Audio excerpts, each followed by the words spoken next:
we're back on Talking Politics with our media correspondent Stacey Siegel and Brandon Holtz, our political analyst for the network. Welcome back. Thank you. All right, tonight we're going to be talking politics on the post Super Tuesday results. We're going to be talking with them all night long, so tune in for that. Brandon, I want to start with you. We just got some news in a few minutes ago about Carson.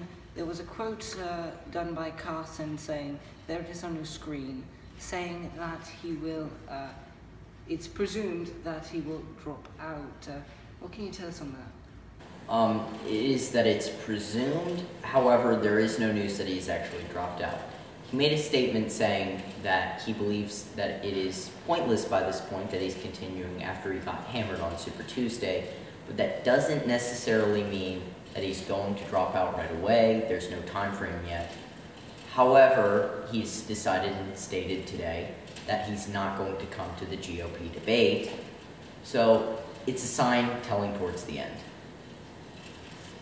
And let's talk about the results from Super Tuesday. We covered it all last night, and let's talk about some of the results. Let's first talk about the Democratic results.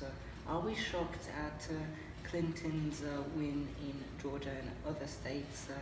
Stacey? Well, I think we discussed another time that it was the least shocking of the events that she was going to dominate that, that election. I think you're going to see that as time goes on, he's going to be less and less of a factor on the national stage. One of those reasons a lot of people feel that people are starting to express is that America, it's going to be very difficult for them to agree to having more of a socialist view in the United States. You know, if you look at the past, you'll predict the history. You know, if you look at things like the 1950s and 60s with the Red Scare, that's the last thing the country, wants to embrace is what they would consider democratic socialists. And, I think that because he absolutely, took a beating last night, it was a big blow for the supporters who were basically 18 to 29-year-olds. So you have to look at the rest of the demographic is pro-Hillary.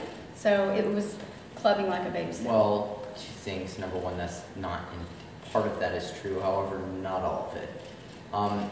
Number one, although when you count in superdelegates, Hillary has a commanding lead, it's only a margin of about 180 to 190 in terms of the actual delegate count. He didn't just win among 18 to 29-year-olds. He won among demographics up until 40. So it really shows that some of the younger voters, the more liberal voters, are really flocking towards Bernie. Hillary did win in states like Alabama. However, those tend to be conservative states.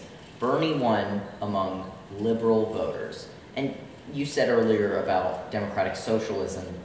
There's a key distinction, and the American public is continuously finding this distinction between democratic socialism and socialism.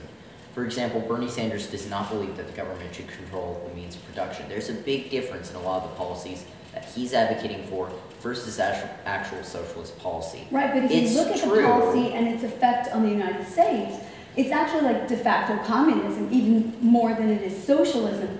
It's like backdoor de facto communism. If you look at what happens as a result of him enacting those policies, what it does to the economy, once you tax the larger sector of the population, the more affluent population, they're able to hire less and less of the middle class and the lower class. So you're going to see more of that result, whether he, professes to be a socialist or not, or a democratic socialist. It can, in many ways, Americans have to endure. So you can make a key distinction, saying that it's heading down a slippery slope and he's heading in the direction of those things. However, it's completely false to say that he's a communist. He's never had a connection with communists. He's not advocating communism, nor would his policies lead to communism. In fact, if he was elected president, none of his policies regarding democratic socialism would get passed because there's a Republican House and Senate. So, right, but if you look at the result, It's going to be long-term end results. You're going to look at more of a European society where it is, more of a socialist, socialized medicine and Europeans may have a European single-payer healthcare system. Like in the UK, they have the NHS, but does that make Great Britain communist? No. It doesn't necessarily mean, now it's true, it's heading in the direction of that. Exactly. It's heading, a more accurate comparison is Greece.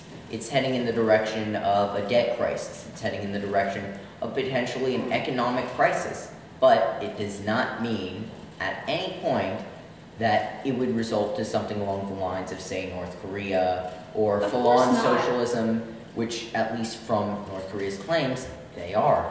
Right. I'm not even inferring that. At some point, I also want to talk about the Republicans and what's going on that end. All right, and we're going to do that right after the break. When we come back, we're going to talk more about politics and the results on Super Tuesday. Thanks for joining us.